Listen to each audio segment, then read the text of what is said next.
પૂર્ણ સંખ્યાઓ સમજતા પહેલા આપણે સમજવી પડશે પ્રાકૃતિક સંખ્યાઓ. જ્યારે શૂન્યની શોધ નહોતી થઈ ત્યારે પ્રાકૃતિક સંખ્યાઓ અસ્તિત્વ ધરાવતી હતી.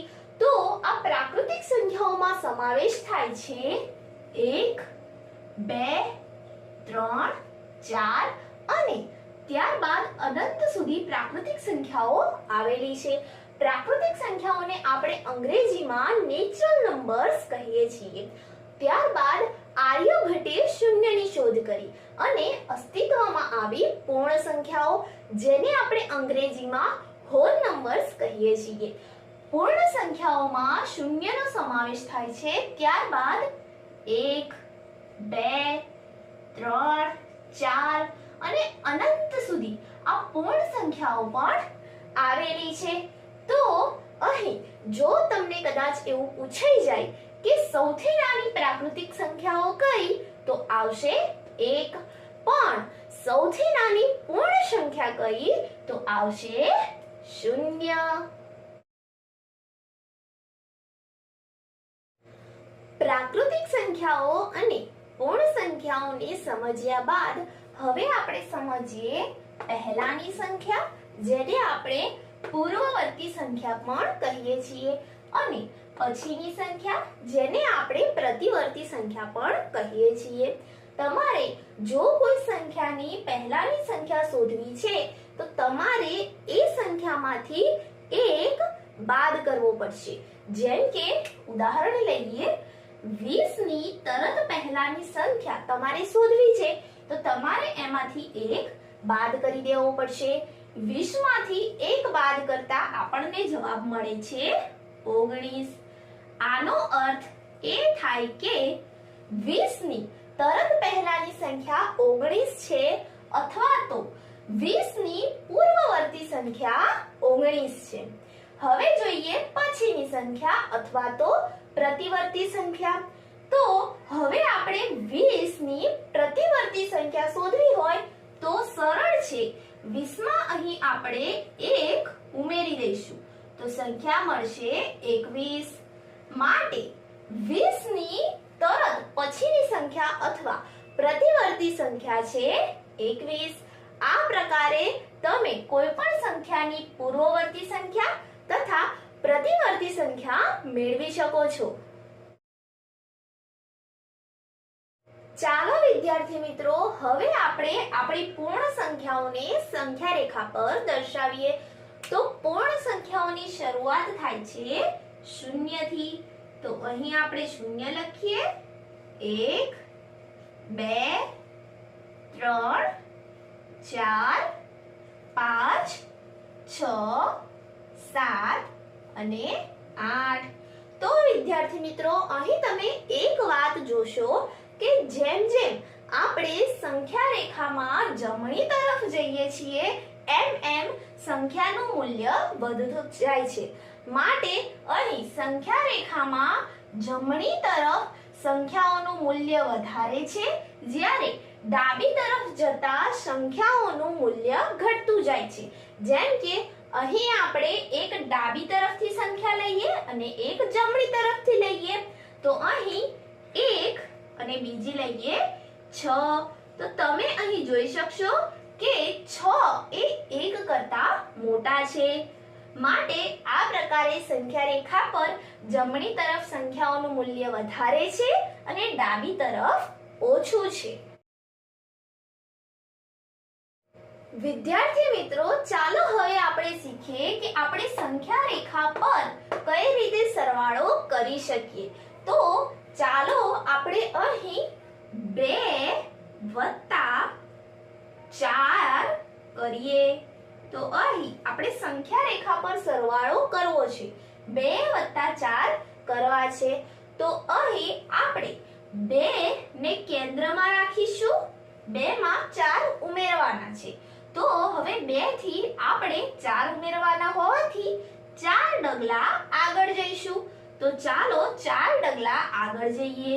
તો અહીં 1, 2, 3 અને 4. તો અહીં આપણો જવાબ આવે છે 6. તો અહીં સંખ્યા રેખા પર 2 + 4 આપણને જવાબ મળશે 6. તો આ પ્રકારે તમે સંખ્યા રેખા પર સરવાળો કરી શકો છો. વિદ્યાર્થી મિત્રો, અહીં આપણે સંખ્યા રેખા પર સરવાળો કરી દીધો. હવે આપણે કરીએ સંખ્યા રેખા પર બાદબાકી. તો જ્યારે સરવાળો કરવાનો હોય, જ્યારે આપણે સંખ્યા ઉમેરીએ ત્યારે સંખ્યાનું મૂલ્ય વધી જાય છે, માટે આપણે જમણી બાજુ આગળ વધ્યા. પરંતુ બાદબાકી કરતા સંખ્યાનું મૂલ્ય ઘટી જાય છે, માટે આપણે ડાબી તરફ આગળ વધવાનું છે. તો ચાલો એક ઉદાહરણ જોઈએ.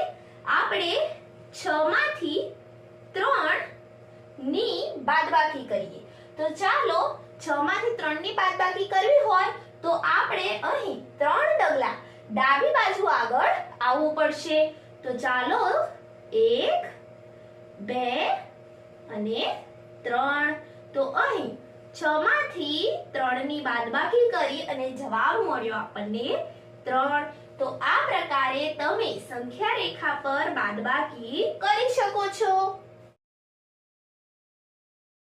વિદ્યાર્થી મિત્રો, આપણે પૂર્ણ સંખ્યાઓનો સંખ્યા રેખા પર સરવાળો કરતા શીખી ગયા, બાદબાકી કરતા શીખી ગયા. હવે આપણે શીખીએ સંખ્યા રેખા પર પૂર્ણ સંખ્યાઓનો ગુણાકાર કરતા. તો અહીં ચાલો આપણે 2 ના ગુણ્યા 3 કરીએ. આપણે સંખ્યા રેખા પર જ્યારે ગુણાકાર કરવો હોય ત્યારે આપણે 0 થી શરૂઆત કરીશું. હવે અહીં 2 ના ગુણ્યા 3 કરવાના છે, માટે આપણે 2 ડગલા 3 વખત આગળ વધીશું. જોવો કંઈક આ પ્રકારે 0 થી શરૂઆત કરીશું. પહેલા 2 ડગલા આગળ વધીએ, 1 અને 2. એક વખત થઈ ગયું. 3 વખત આપણે આગળ વધવાનું છે. હવે બીજી વખત આગળ વધીએ, 1 2. હજુ એક વખત આપણે આગળ વધીશું. આ 1 અને આ 2. તો જવાબ મળી ગયો આપણને 6. આ પ્રકારે આપણે પૂર્ણ સંખ્યાઓનો સંખ્યા રેખા પર ગુણાકાર કરી શકીએ છીએ. પૂર્ણ સંખ્યાઓનો સ્વાધ્યાય 2.1. તો ચાલો ફટાફટથી વિડિયો શરૂ કરીએ અને જોઈએ આપણા સ્વાધ્યાયનો પહેલો પ્રશ્ન. અહીં આપણને પ્રશ્ન પૂછ્યો છે કે 10,999 ના પછી તરત આવતી 3 પ્રાકૃતિક સંખ્યા લખો. તો 10,999 ના પછી તરત આવતી 3 પ્રાકૃતિક સંખ્યાઓ આપણે અહીં લખીશું. આપણે શીખી ગયા છીએ કે તરત પછી આવતી સંખ્યા જો આપણે લખવી હોય તો આપણે આપેલી સંખ્યામાં 1 ઉમેરવો પડે. તો આપણે 10,999 ના તરત પછી આવતી સંખ્યા લખીશું. જો 10,999 ના પછી તરત આવતી સંખ્યા કઈ થશે? 10,999 માં 1 ઉમેરશો તો મળશે 11,000. તો અહીં પહેલી સંખ્યા આવશે 11,000. હવે આ 11,000 માં પાછો 1 ઉમેરશો એટલે મળશે 11,001. હવે આ 11,001 માં હજુ 1 ઉમેરશો તો મળશે 11,002. તો આ પ્રકારની 3 સંખ્યાઓ આપણને મળશે: 11,000, 11,001 અને 11,002. તો આ છે આપણા પહેલા પ્રશ્નનો જવાબ. તો વિદ્યાર્થી મિત્રો, આના પછીનો બીજો પ્રશ્ન છે કે 10,001 ના પહેલા તરત આવતી 3 પૂર્ણ સંખ્યાઓ લખો. જ્યારે આપણે પહેલાની સંખ્યાની વાત કરી રહ્યા હોઈએ ત્યારે આપણે આપેલી સંખ્યામાંથી 1 બાદ કરીશું. બરાબર? તો અહીં 10,001 માંથી આપણે 1 બાદ કરીશું તો આપણને એની તરત પહેલા આવતી સંખ્યા મળશે.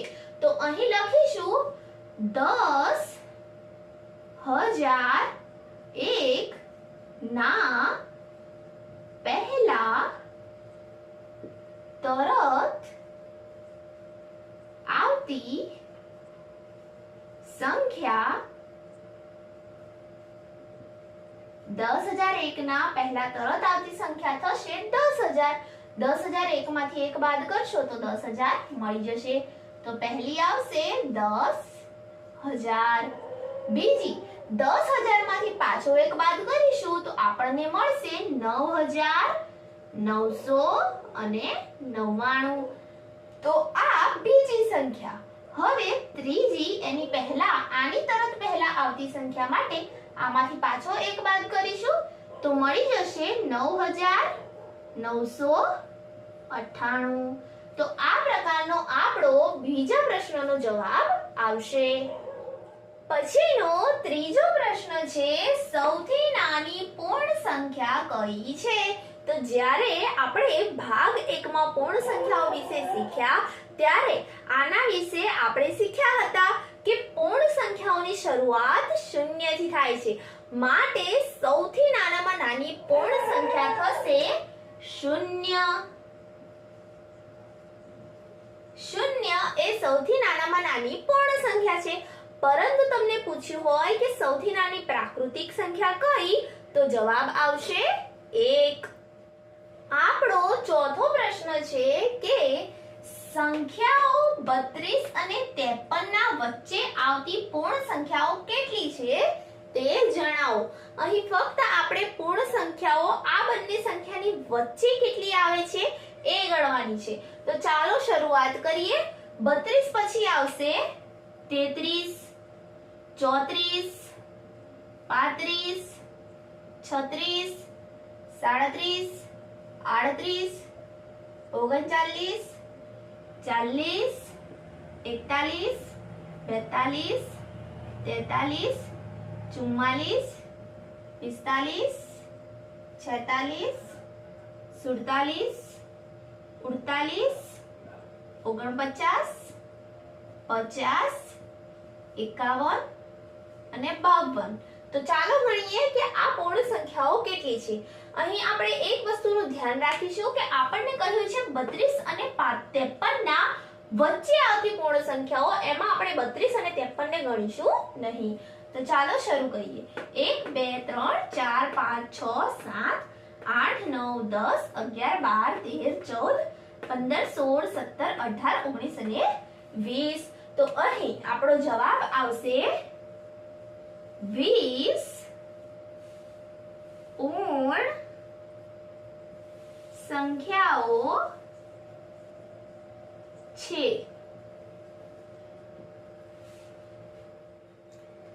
તો વિદ્યાર્થી મિત્રો આના પછીનો આપણા સ્વાધ્યાયનો પ્રશ્ન 5 છે નીચે આપેલી સંખ્યાઓના પછી તરત આવતી સંખ્યા જણાવો. તો પહેલું એ આપ્યું છે 24,40,701. તો આના પછીની તરત આવતી સંખ્યા આપણે શોધવી હોય તો આ જે રકમ છે 24,40,701 એમાં આપણે 1 ઉમેરી દઈશું. 1 ને 1 2 0 7 0 4 4 2. તો જવાબ આવી જશે 24,40,702. પછીનું બીજું છે 1,01,99. તો આમાં પણ આપણે એવું જ કરીશું, 1 ઉમેરી દઈશું. તો 1,01,99 માં 1 ઉમેરીશું તો એના પછી તરત આવતી સંખ્યા આપણને મળી જશે. 9 ને 1 10, 10 શૂન્ય વધી પડી 1, 9 ને 1 10 શૂન્ય વધી પડી 1, 1 ને 1 2 0 0 1. જવાબ મળી જશે આપણને 1,02,000. 199 પછી 200 આવે, 701 પછી 702 આવે. તો અહીં આપણો A નો જવાબ આવશે 24,40,702 અને B નો આવશે 1,02,000. અહીં આપણને C નંબરની સંખ્યા આપી છે 10,99,999. તો આની અંદર આપણે 1 ઉમેરીશું તો આના પછીની તરત આવતી સંખ્યા આપણને મળી જશે.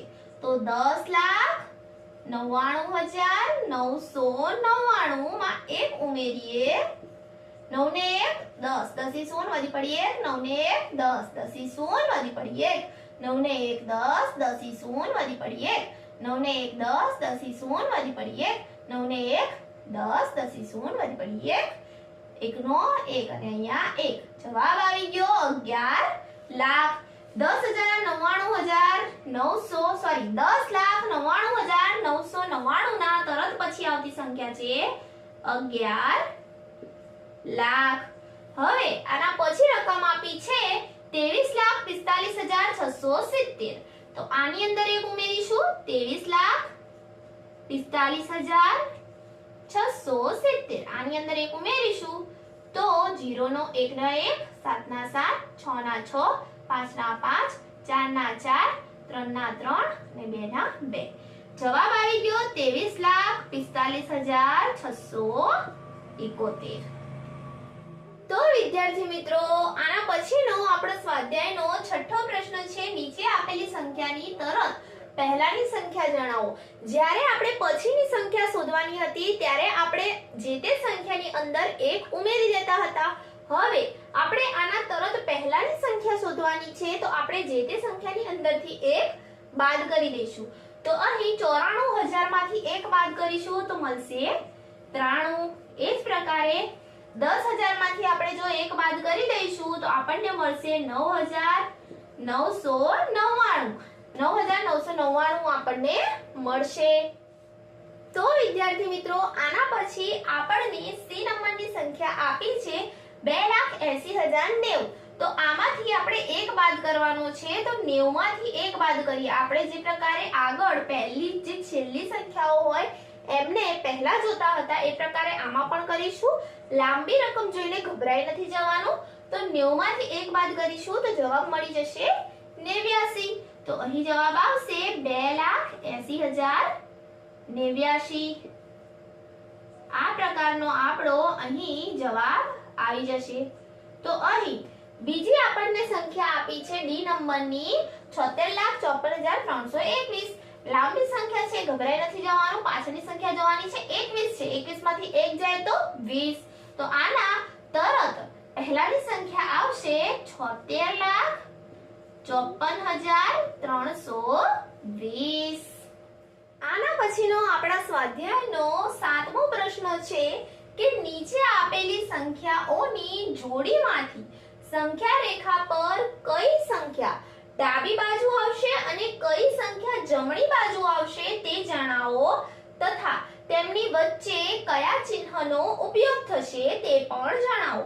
તો અહીં આપણે શીખી ગયા છીએ કે નાની સંખ્યા સંખ્યા રેખામાં ડાબી બાજુ હોય છે, મોટી સંખ્યા સંખ્યા રેખામાં જમણી બાજુ હોય છે. તો અહીં 503 એ 530 ની ડાબી બાજુએ આવશે, અથવા તમે એ પણ કહી શકો કે 530 એ 503 ની જમણી બાજુએ આવશે. બરાબર. તો અહીં ચાલો લખીએ 503 એ 530 ની ડાબી બાજુએ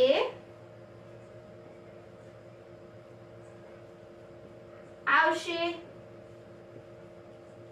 આને આપણે કઈ રીતે દર્શાવીશું? 530 મોટા છે, 503 નાના છે. તો આમ લખી શકીએ 530 is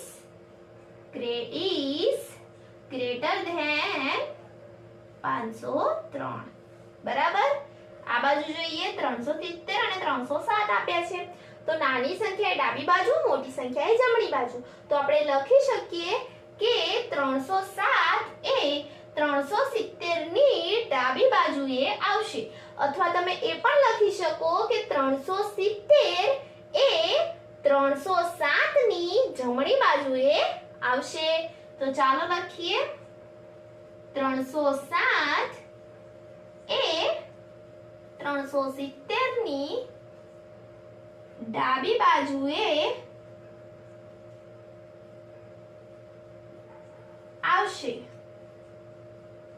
અથવા એ પણ લખી શકો કે 370 એ 307 ની જમણી બાજુએ આવશે.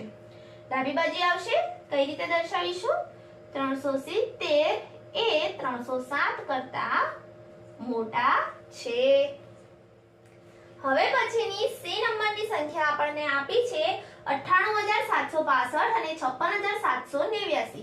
તો 98,765 765 મોટા છે, જમણી બાજુ આવશે 56,789 નાના છે, તો ડાબી બાજુ આવશે. તો આપણે લખી શકીએ કે 56,789 એ 98,765 ની ડાબી બાજુએ આવશે. નિશાની કઈ આવશે? નિશાની જોઈશું.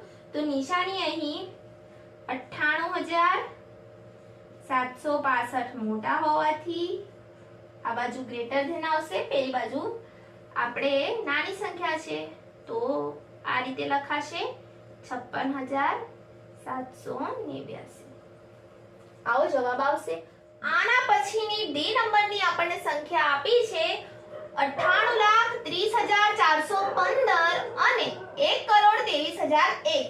તો અહીં 98 લાખ એ 1 કરોડ કરતા તો નાના જ છે, માટે 98 લાખ એ ડાબી બાજુએ આવશે અને 1 કરોડ એ જમણી બાજુએ આવશે.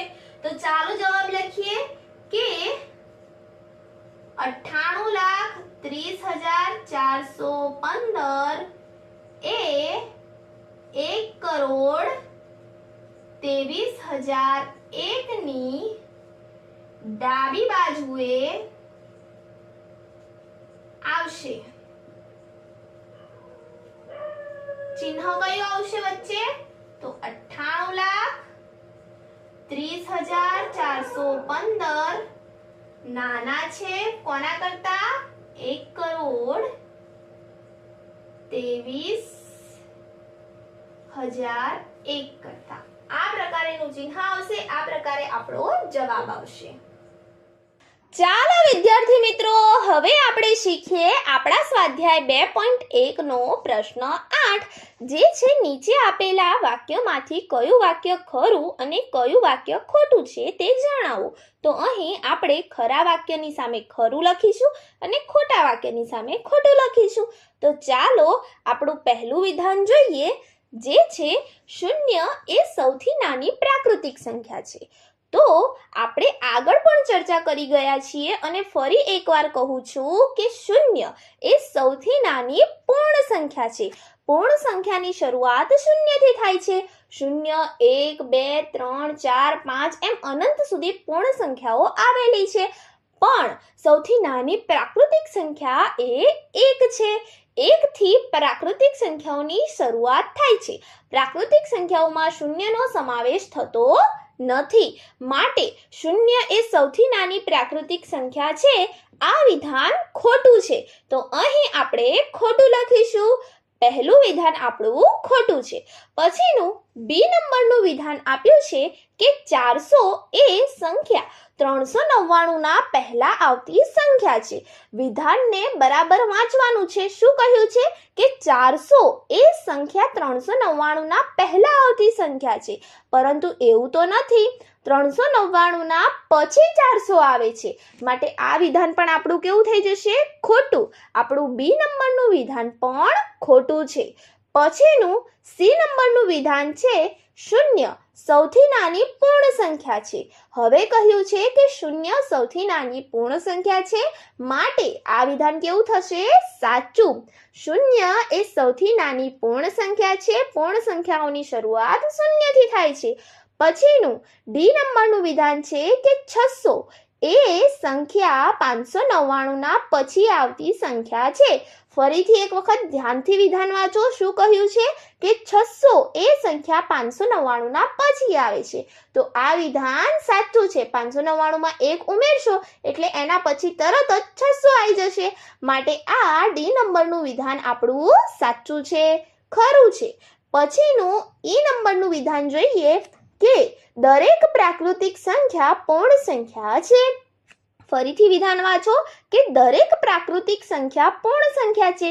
તો પ્રાકૃતિક સંખ્યા 1, 2, 3, 4, 5 એવી અનંત સુધી આવેલી છે, તો પૂર્ણ સંખ્યાઓમાં આ બધી જ સંખ્યાઓનો સમાવેશ થઈ જાય છે, માટે આપણું જે આ વિધાન છે એ ખરું છે.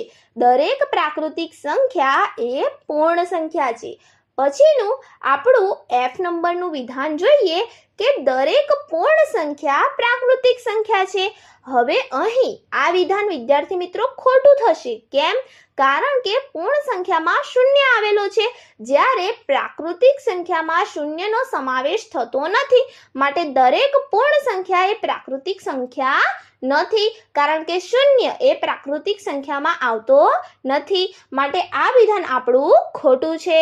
પછીનું G નંબરનું વિધાન જોઈએ કે 2 અંકોની પૂર્ણ સંખ્યાની પહેલા આવતી સંખ્યા 1 અંકની ન હોઈ શકે. ફરીથી ધ્યાનપૂર્વક વિધાન વાંચીએ કે 2 અંકોની પૂર્ણ સંખ્યાની પહેલા આવતી સંખ્યા 1 અંકની ન હોઈ શકે. તો વિદ્યાર્થી મિત્રો આ વિધાન આપણું ખોટું છે. કેમ? કારણ કે 2 અંકની પૂર્ણ સંખ્યા ધારો કે લઈએ 10, તો 10 ની પહેલા આવતી એક પૂર્ણ સંખ્યા 9 એ 1 અંકની છે. 9 1 અંકનો છે અને એના પછી તરત આવતી સંખ્યા 10 એ 2 અંકની છે. માટે G નંબરનું આપણું વિધાન ખોટું છે. પછીનું આપણું વિધાન જોઈએ H નંબરનું, જે છે 1 એ સૌથી નાની પૂર્ણ સંખ્યા છે. તો આ વિધાન પણ કેવું થઈ જશે? ખોટું. આગળ ચર્ચા કરી ગયા છીએ, વારંવાર ચર્ચા કરી છે કે 0 એ સૌથી નાની પૂર્ણ સંખ્યા છે અને 1 એ સૌથી નાની પ્રાકૃતિક સંખ્યા છે. માટે H નંબરનું આપણું વિધાન ખોટું છે. પછીનું વિધાન જોઈએ પ્રાકૃતિક સંખ્યા 1 ની પહેલા આવતી કોઈ સંખ્યા નથી. તો હા, આ સાચી વાત છે. પ્રાકૃતિક સંખ્યામાં સૌથી નાનામાં નાની સંખ્યા જ 1 છે, તો એની પહેલા તો કોઈ સંખ્યા આવતી જ ન હોય. માટે આ વિધાન આપણું કેવું થઈ જશે? આ વિધાન ખરું થશે. પછીનું J નંબરનું વિધાન છે કે પૂર્ણ સંખ્યા 1 ની પાસે તેની પહેલા આવતી કોઈ સંખ્યા નથી. હવે પૂર્ણ સંખ્યાની વાત કરી છે. પૂર્ણ સંખ્યાની શરૂઆત શૂન્યથી થાય છે, માટે 1 ની પહેલા આવતી સંખ્યા શૂન્ય થશે. માટે આ વિધાન કેવું થઈ જશે? ખોટું. કારણ કે પૂર્ણ સંખ્યા 1 ની પાસે તેની પહેલા આવતી સંખ્યા શૂન્ય છે. પછીનું વિધાન જોઈએ K નંબરનું, જે છે પૂર્ણ સંખ્યા 13 એ સંખ્યાઓ 11 અને 12 ના વચ્ચે આવે છે. તો આ વિધાન કેવું છે? ખોટું છે. કારણ કે પૂર્ણ સંખ્યા 13 એ સંખ્યાઓ 11 અને 12 ના વચ્ચે નથી આવતી, પરંતુ 12 ના પછી આવે છે ને 13. તો આ વિધાન કેવું થઈ જશે? ખોટું. પછીનું આપણું વિધાન જોઈએ, જે છે પૂર્ણ સંખ્યા 0 પાસે તેની પહેલા આવતી કોઈ સંખ્યા નથી. તો પૂર્ણ સંખ્યાઓની શરૂઆત જ શૂન્યથી થાય છે, તો શૂન્યની પહેલા કોઈ સંખ્યા આવતી હશે નહીં. માટે આ વિધાન આપણું કેવું છે? આ વિધાન આપણું સાચું છે. પૂર્ણ સંખ્યા 0 ની પાસે તેના પહેલા આવતી કોઈ સંખ્યા નથી. પછીનું M નંબરનું વિધાન જોઈએ કે 2 અંકોની સંખ્યા પછી આવતી સંખ્યા હંમેશા 2 અંકની જ હોય છે. તો આવું તો શક્ય નથી કે 2 અંકોની સંખ્યા પછી આવતી સંખ્યા હંમેશા 2 અંકની જ હોય. હંમેશા કહ્યું છે, કારણ કે 2 અંકની સંખ્યા 99 છે અને 99 ના તરત પછી આવતી સંખ્યા 100 એ કેટલા અંકની છે? 3 અંકની છે. માટે આપણું જે M નંબરનું વિધાન છે એ પણ કેવું થઈ જશે? ખોટું. તો આપણો અહીં આ સ્વાધ્યાય પૂર્ણ થાય છે. તો વિદ્યાર્થી મિત્રો, અહીં આપણો આ વિડિયો તથા આપણો આ બીજો પાઠ પૂર્ણ સંખ્યાઓ પૂર્ણ થાય છે. હું આશા રાખું છું કે તમને આજનો આ વિડિયો ગમ્યો હશે. જો વિડિયો ગમ્યો હોય તો વિડિયોને લાઈક કરો, તમારા મિત્રો સાથે શેર કરો અને જો અમારી આ ચેનલ પર નવા હોય તો આને સબસ્ક્રાઇબ કરવાનું ના ભૂલતા. Thank you friends. Keep watching, keep learning.